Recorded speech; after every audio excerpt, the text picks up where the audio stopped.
Okay, let's set the scene here. Let's say that an alien, like we're all hanging out, and an honest to goodness extraterrestrial crashes our barbecue, right? Or a luau or whatever we're doing. As long as it's outdoors and socially distant. Yeah, and it's outdoors, socially distanced, and the alien tries to communicate with us. How would you try to communicate with an alien? Yeah, how would you? Music? Math? I don't know. Yeah, what did they do in that Arrival movie? It was some combination of those things. Yeah, Arrival's got some really interesting stuff, attempting to speak in tones and ways that those creatures would speak. I mean, spoiler alert. But I like your thinking, Ben. It's more Close Encounters of the Third Kind kind of thing. I wonder, but what happens if an extraterrestrial species is attempting to reach us from their planet? Like, what happens then? Who gets that message? And could it be kept a secret? Yeah, and how would we even understand what they're communicating? These are questions that we do not solve in today's classic episode. From UFOs to ghosts and government cover-ups, history is riddled with unexplained events. You can turn back now or learn the stuff they don't want you to know.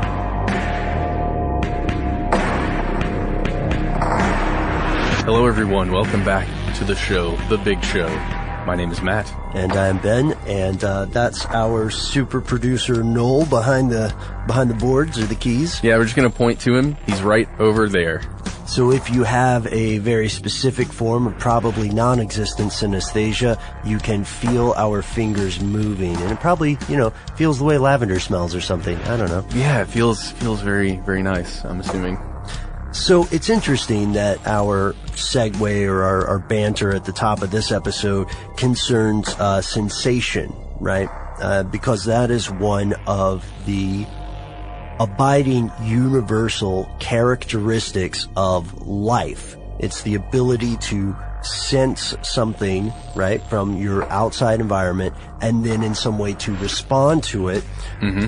But when we think about what life actually is. Oh, and spoiler alert, I forgot, Matt, what's the name of this episode? The Search for Extraterrestrial Life. So life not on planet Earth. Yes, and also bonus points to us as a species if we find someone intelligent until they wipe us out.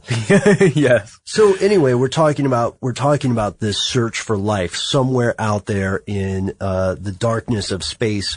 And one thing that we have to do before we even address the idea of looking for life is define it, right? What exactly is this whole life shtick? Well, life is the thing or the condition that separates, plants from inorganic material and animals from inorganic material. So kind of like what you said, Ben, the ability to sense the outside world, to take in stimuli. So, that it also includes the ability to grow, the capacity for growth. Okay, yeah. And reproduction. You have to be able to make copies of yourself. You have to have some kind of functional activity, either whether that's movement or, I don't know. Just really slow rate of growth. Yes. Right? Okay. And there's also one other thing. The continual change until death. Although that's not necessarily true because we've seen some of the animals we've talked about and some of the immortality stuff. Oh yeah, like Nutricula teratopsis. Isn't that the jellyfish that ages and then turns into a child? So essentially just going through entropy. Yeah.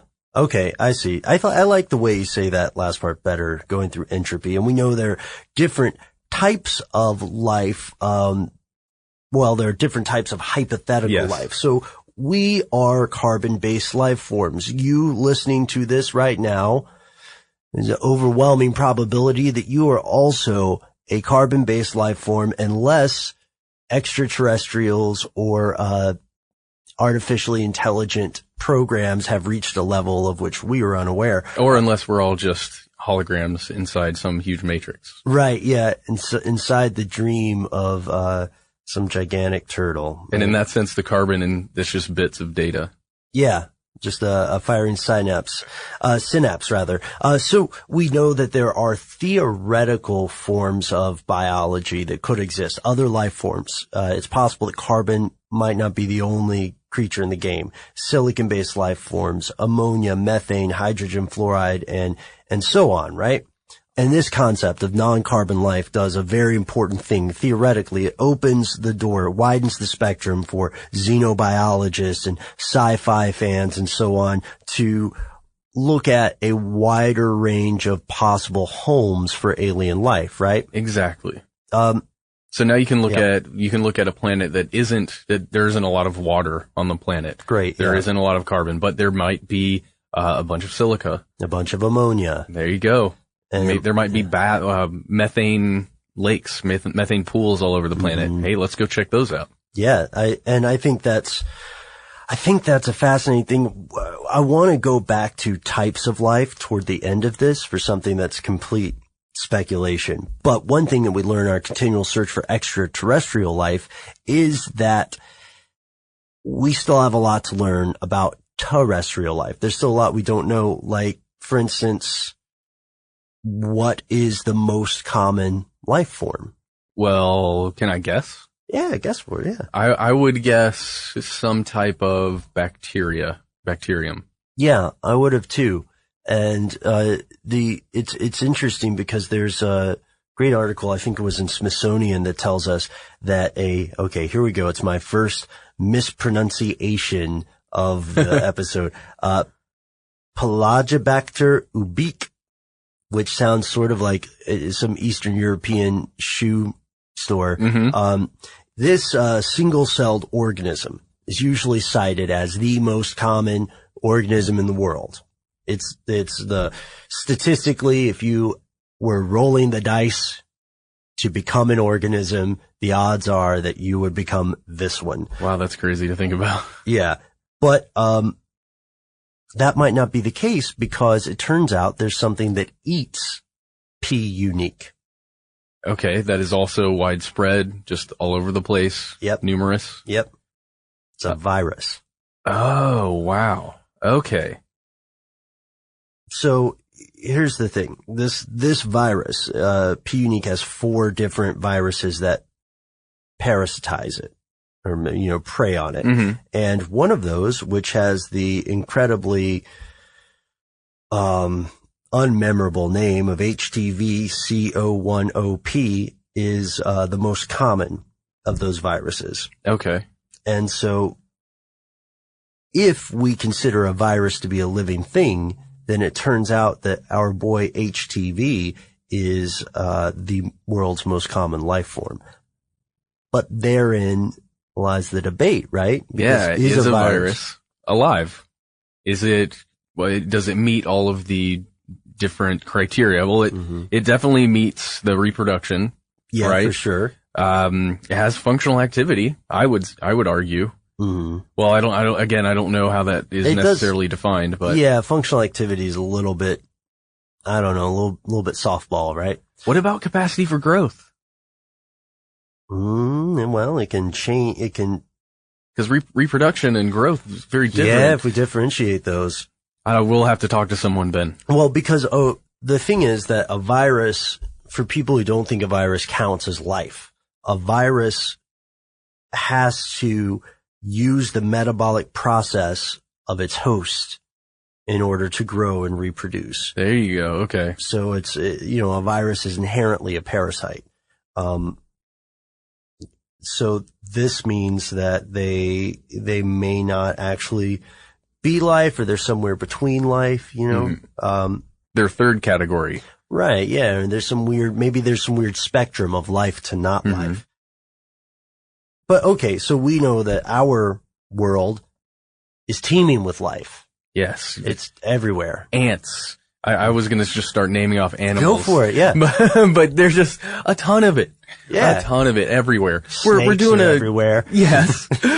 on planes. But we're doing a great job of kind of getting rid of it, thinning the herd of life, right? Humans are. Right, yeah, we're getting rid of a lot of the higher order animals for sure. Mm-hmm. There are more tigers in captivity, I think, in Texas than there are in the wild. Great. Or in the United States, which may be a podcast for a different day. But if there are so many different types of life that we know of, and the most common life is still debatably life on our planet, then the question is, why haven't we found anything else?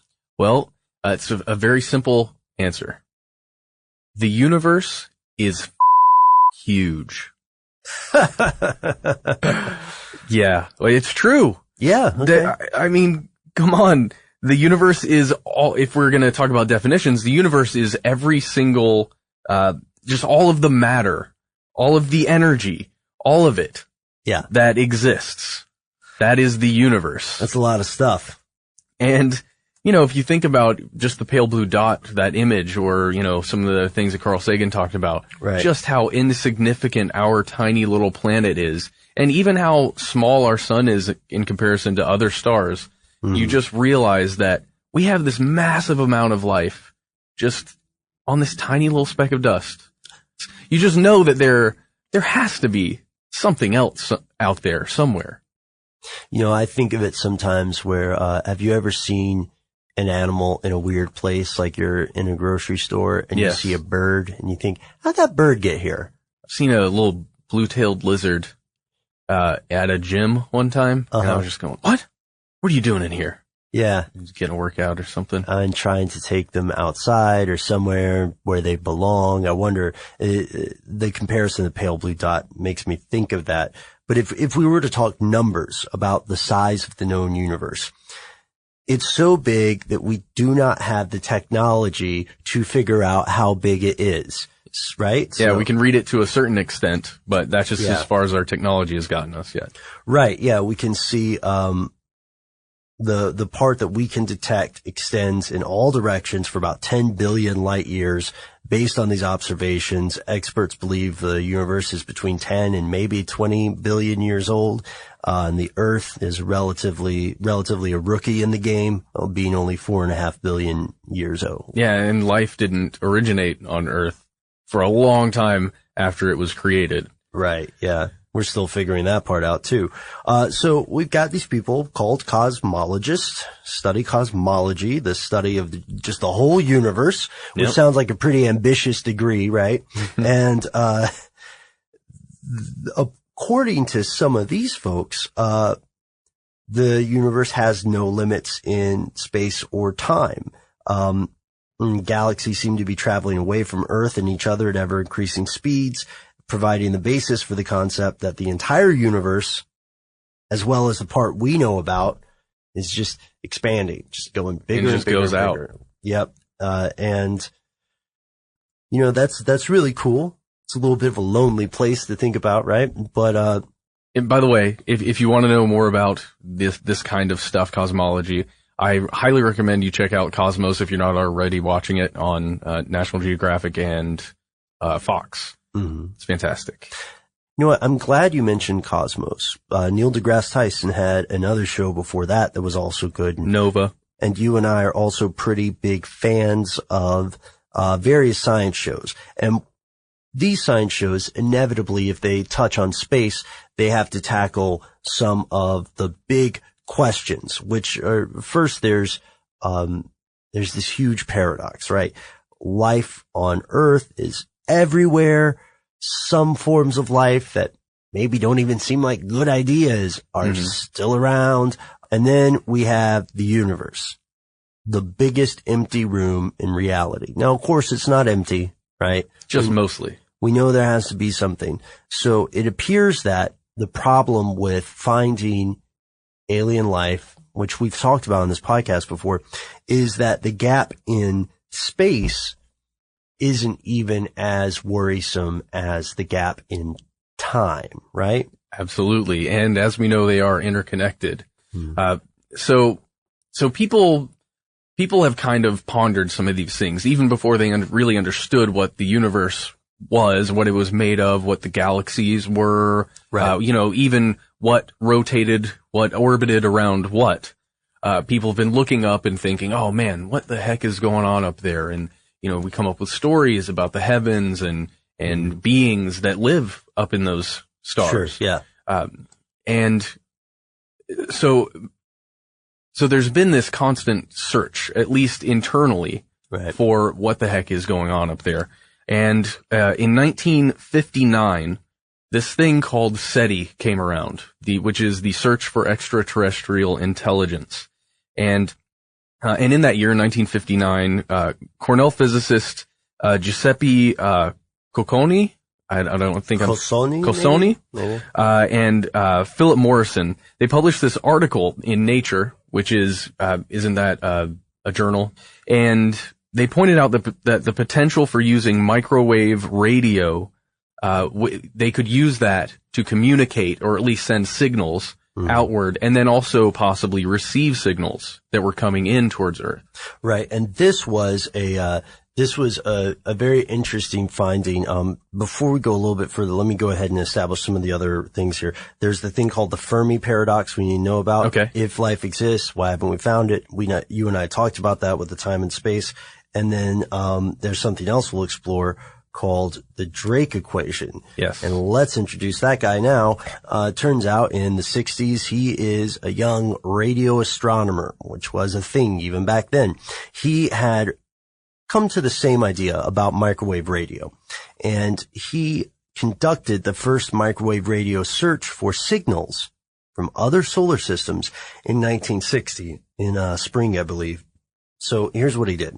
For 2 months, he aimed a antenna in West Virginia in the direction of two nearby stars that he thought were kind of like our sun.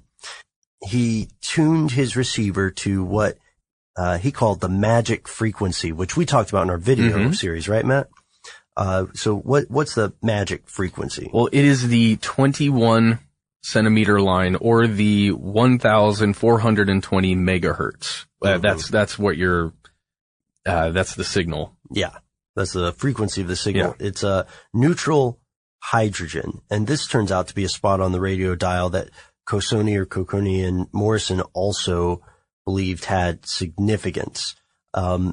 Drake's 2 months searching the skies for life, did garner a response and got some interest, but not from the intelligent life he was looking for. Yeah. Instead of aliens. It was terrestrial. It came from the Soviets. Mm-hmm. And then in the 1960s, the Soviet Union pretty much held sway over the SETI project, and it frequently it would adopt all these bold strategies, and rather than searching nearby stars, the Soviets, they just basically set up these almost omnidirectional antenna, and they would observe just these wide swaths of the sky, and they would just kind of count on the existence of at least a few advanced civilizations somewhere out there in this, the scope that they're looking through. And they just assume that one or more of them would be radiating some kind of, transmission power from their planet or from whatever it is that they inhabit. Yeah, and probably be communist too, right? That was if we're making assumptions. Yeah, they sort would of be like hive-mindish. Yeah, sort of like the Soviet search for Shambhala when they said, well, clearly this mystery religion and city is real. They're going to be communists. So what I hope is coming out here in this part of the show is that SETI itself, while there is a SETI Institute, while there are SETI projects, there's, it's much less centralized than you might think. SETI is just an acronym. It's a pursuit. Right. That's Search for Extraterrestrial Intelligence. So, different groups, some of which may be familiar, some of which may be unfamiliar, have messed with it. And, there's a wide swath, to use your word, of opinions about this. So NASA even got involved, right? Oh, yeah. So, kind of the beginning of the 1970s, the Ames Research Center, that's in Mountain View, California, by the way, they began to kind of consider the technology required for a true search that would be effective enough to prove this stuff. So a team of outside experts under the direction of this guy, Bernard Oliver. From Hewlett-Packard, right? That's correct. He made this study for NASA, which was known as Project Cyclops. You've probably heard of that before if you're a fan of this show. And the Cyclops report, it basically gave an analysis of SETI science and kind of the tech issues that they were dealing with at the time. It's really the foundation on which pretty much all of the subsequent work from SETI is based upon. Yeah, and it was some pretty good news, too, because during this time, more and more people began to believe, hey, we might have the science. There's something to it. To actually, get cooking with gas here, or microwave radio. And so the Ames Research Center had some SETI programs, and so did JPL in Pasadena, and they started working together to do targeted searches, which is opposite of what the USSR was doing. Mm-hmm. But eventually, Congress terminated the funding and said, we're wasting money. We're throwing real dollars at imaginary beings, essentially, or we can't find them. So people began getting disappointed in SETI, but SETI continues today, and we'll tell you how the search for intelligent life is going, along with allegations of cover-ups, after a word from our sponsor.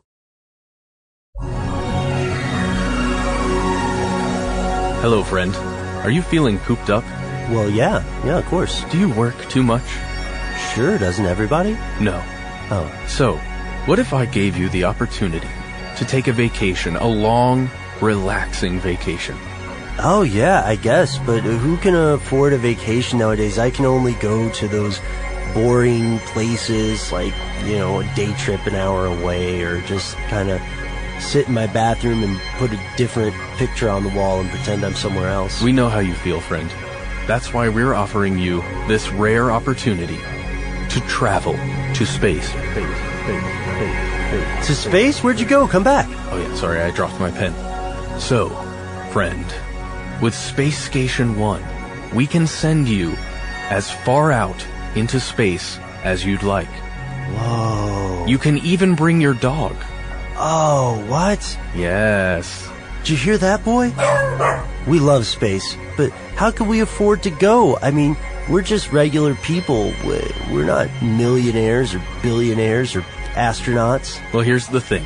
With Space Station 1, we're offering discounted one-way trips to space for you, up to 2 loved ones, and 2 pets. Wait, did you say one-way trips? Yes, friend. You'll never have to worry again about your tiresome job or those boring TV shows that get recycled and recycled. There are no ads on Space Station 1.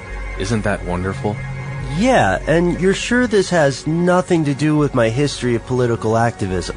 Actually, if you have a history of any kind of political activism, your first Space Station 1 space station is on the house. What? Sign me up. Did you hear that, boy? We're going to space. Sir? Did you want to go? Sir? Oh, yeah. No, yeah, totally. Sign me up. Okay, all right, I was cool. just excited. No, it's fine. I just wanted to make sure because we've got all the paperwork. Space Station 1 is in no way responsible for costs incurred on Earth while you are in space. We bear no responsibility for depressurization, bone loss, muscle mass loss, space fatness, synapse, tuberculosis, space cabin fever, xenobiology, astronaut attacks, astronaut-on-astronaut violence, meteor showers, meteor collisions, space eye, toe jam, gravity lump, boredom, or ennui. By agreeing to the terms of Staycation 1's permanent one-way trip vacation into deep space, you voluntarily and irrevocably relinquish your rights to any terrestrial property, children, inventions, patents, or legal personhood. Space Station 1 is brought to you by Illumination Global Unlimited. Okay, and we're back. Now, just we go back in here, to set up a quick laundry list, Matt. I was thinking we could each read off some projects of SETI. Oh, great. There are a ton of these. Okay. I'm going to start with Project Ozma. Oh, that's the very first one, right? Yep, it's the first SETI search. It was conducted by astronomer Frank Drake that we talked about, and that was in 1960. Then there's the Ohio State Big Ear SETI project, launched in 73, and that is the one that we mentioned in the video. That's where we got the wow signal, which is either a natural phenomenon that we have never heard of before or since, and still can't explain, or somehow is a signal from intelligent life. Either way, it's fascinating. What happened to the big ear? Oh, it was shut down in 1997. For a golf course. For a golf course, of course. Okay, so then you've got Project Serendip that you may have heard of as well. That was launched by the University of California at Berkeley, and that was in 1979. Yeah, NASA also had the HRMS, High Resolution Microwave Survey, in 1982, and discontinued in 93 when Congress cut the funding. Now you've got Project Meta. This one's really cool. This was the Mega Channel Extraterrestrial Array, and it was launched at Harvard University in 1985, and it was meant to search 8.4 million 0.5 hertz channels. And so really low frequency. Yeah. And then there's the Columbus Optical SETI, COSETI. That's an earlier one. It's 1990s, and it is searching for laser signals. Then you got Project Beta, another familiar one possibly. The Billion Channel Extraterrestrial Array that was also launched at Harvard University in 1995, and again, searching billions of channels. And then there's Project Phoenix, which SETI Institute launched to continue the work of NASA. Project Argus, which launched in 96, and this was SETI League's all-sky survey project. So they're looking everywhere. Yep. That's sort of like shaking the entire haystack and hoping to prick yourself on a needle. Well, maybe that's unfair. Maybe. Then there's the Southern Serendip, and then there's the one of the most exciting ones for anybody who feels like personally lending a hand to the search for intelligent life. SETI at Home. Now this is it came out in 1999, I think. I think that's around the time that I signed up for it. And it was essentially literally a program that ran kind of behind the scenes on your computer, and it just crunched data, basically. It was analyzing data. Did you ever do that? Yeah, I did it for a short time. I even did it here at How Stuff Works on my computer when I would go home. I remember that. Overnight, it would be running SETI at home. Mm-hmm. So maybe this could be your way or our way to pitch in and find intelligent life. But now, Noel, please, could I get some conspiracy music?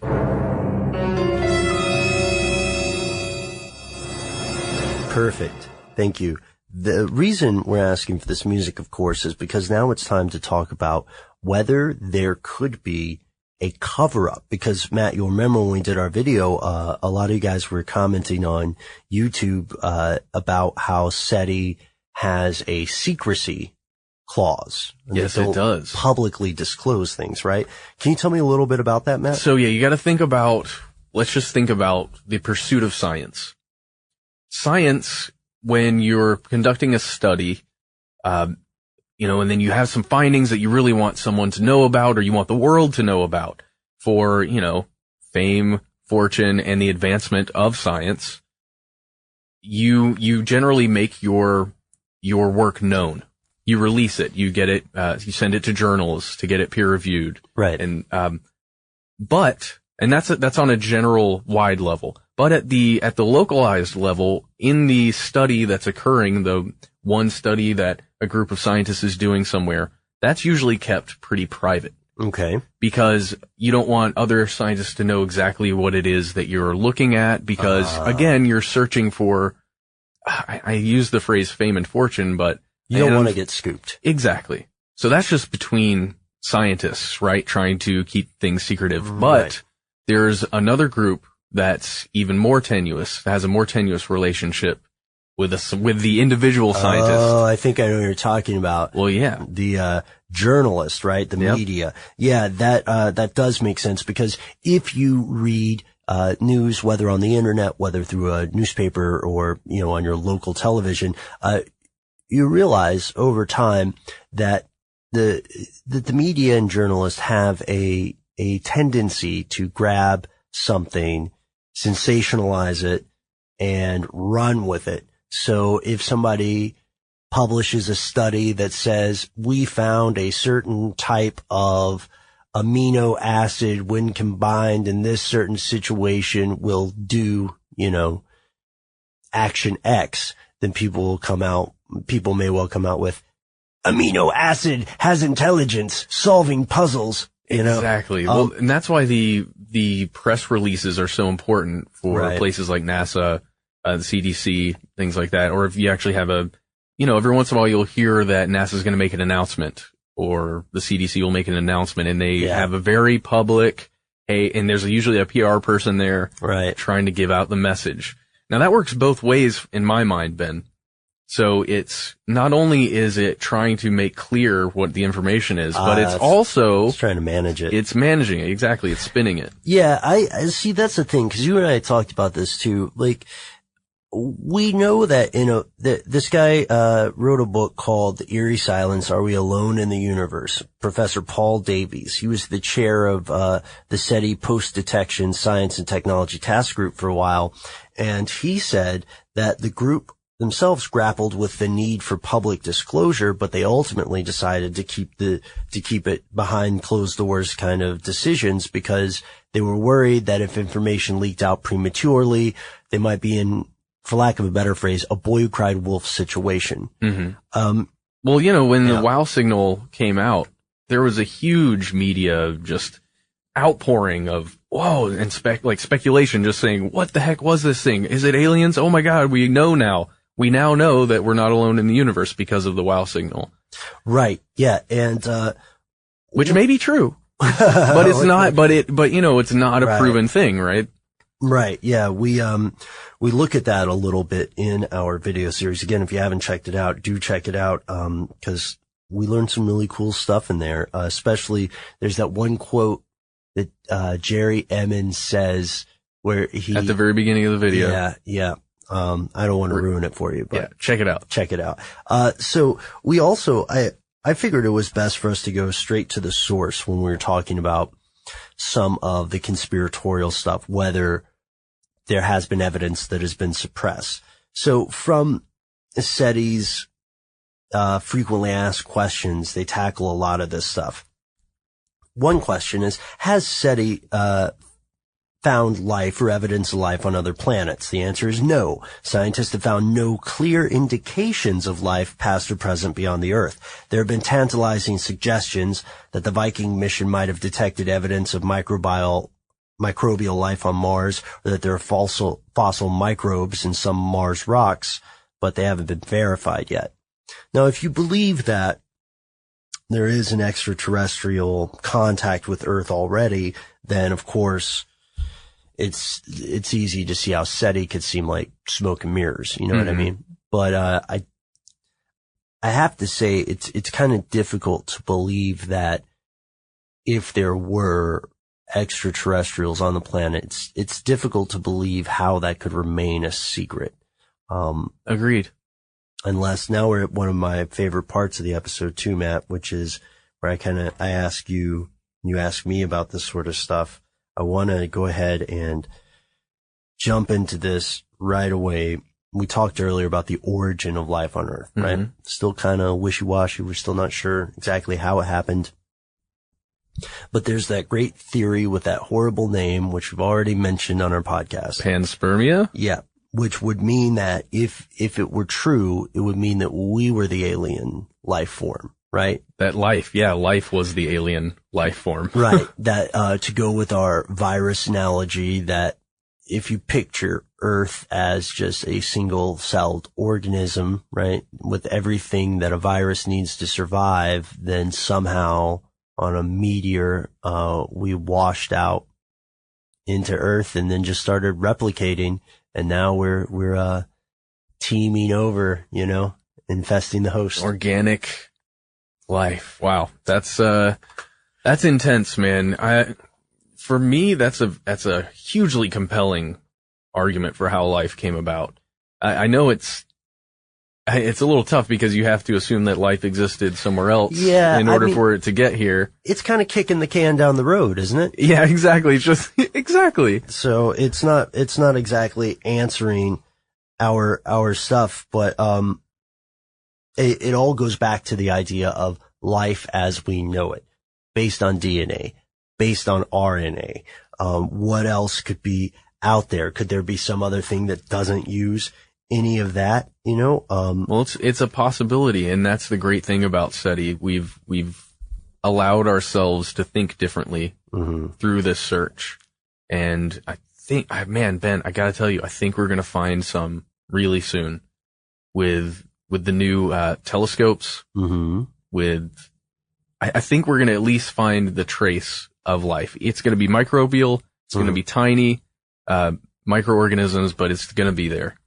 There's another fascinating idea that I heard, a conspiratorial idea, which was that for ideological or religious reasons, people in government and in the executive levels of different scientific institutes were cooperating to destroy evidence of alien life, like, microbial stuff, so that it wouldn't shake the foundations of world religions. I heard it sometimes for Christianity, primarily for Christianity. It was a very interesting theory. I didn't find too much to back it up.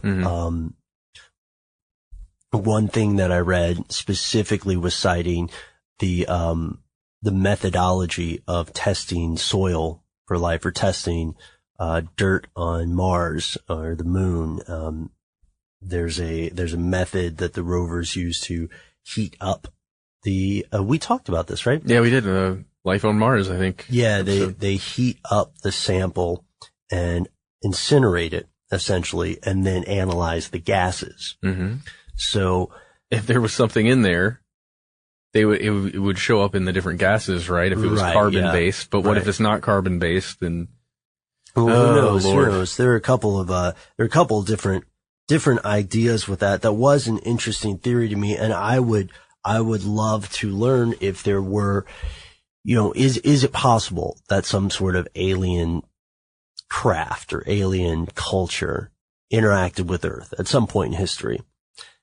It's possible. It's difficult to see how it could be plausible given the time and distance involved, without going into some sort of extra dimensional idea, right? Yeah. I want to believe that stuff. You know that. Yeah. Everybody listening knows I want to believe. Absolutely. Fox Mulder over here. I hope you do too. I think that's important. It's the inspiration and the imagination that keeps us going. Absolutely. First off, if we didn't want to figure out what's going on, if we didn't want to believe things, then there would have been no progress as a species. Yeah, well, why would you even look into it? And also, clearly, the most implausible thing at all in this entire conversation, the most unreasonable, impossible thing is that there would not be other intelligent life somewhere in the universe. Given that there is an infinite size, that's the most ridiculous thing. That is literally the most ridiculous thing to think. Thank you, Dr. Drake. Yeah. Thank you for the Drake equation. God, it's time for us to go, and we didn't even get to the shadow biosphere, which I think we should talk about in the future. We will. All right. We have to. But before we get out of here, really quickly, I just want to read this piece of listener mail. This comes from Charles B. He says, "Hello. I saw the video about aliens in Dulce, New Mexico." Yeah. Sorry about that. Sorry, my fault, guys. Blame it on me. It was my fault. Blame it on both of us. He says, "I'm from New Mexico and I'm a lifelong resident. Ever since I was in grade school, Dulce has always been associated with aliens like Roswell, New Mexico is." And he says, "Growing up and now in adulthood, the people in New Mexico, they have an inside joke for Dulce, and that is Dulce is where the government kept all their aliens." Huh. All towns in northern New Mexico, even Dulce, are very rural, and the majority of these towns have only one high school. That kind of gives you an idea of how small they might be. He also says that many people in the northern part of New Mexico still speak Spanish and are very close to one another. People and their families don't stay very far away from their homes and communities in northern New Mexico. In a town like Dulce, it's very common to find 2 or 3 generations of intermediate and extended families living together and in small communities, so odds are finding people that may have personal insight on this alien matter might not be too difficult. In the video, you spoke about the alleged security guard Thomas Costello. and how there might be confusion about the spelling of his name, either C-O-S or C-A-S. And what Charles here suggests is that it may actually be Castillo, like a Spanish version of it. Yeah. And he also says later on that it might not be Thomas, it might be Tomas. However, I kind of looked into it and found out that it is actually, the alleged person is Thomas Edwin Costello. Ah, okay. So I just wanted to let you know. By the way, thank you, Charles, for writing in and let us know. That's interesting insight. But we did a little more digging and we found out that it is Thomas Edwin Costello. And we are going to keep digging. We hope that you enjoyed this episode, and we'd like to hear what we should cover in upcoming episodes. There are a couple ways to find us. We're all over the internet. Check out Matt and I on Twitter. See us on Facebook, where we post a lot of stuff that we never get to do shows on, right? I was really excited about that blood thing. I don't know if we'll get to it. And follow our website, stufftheydon'twantyoutoKnow.com. If you want to get past the social media rigmarole and write to us, then we love hearing your stories. We are going to do an episode with that ghost story. You persuaded us. We had so many people write in and say, don't tell us it's an amazing story and then not cover it. It's inevitable now. So that is on the way, we promise. In the meantime, let us know your stories. All of our best ideas and all of our best stories come from our listeners, so we want to hear from you. And that's the end of this classic episode. If you have any thoughts or questions about this episode, you can get into contact with us in a number of different ways. One of the best is to give us a call. Our number is 1-833-STDWYTK. If you don't want to do that, you can send us a good old-fashioned email. We are conspiracy@iHeartRadio.com. Stuff They Don't Want You to Know is a production of iHeartRadio. For more podcasts from iHeartRadio, visit the iHeartRadio app, Apple Podcasts, or wherever you listen to your favorite shows.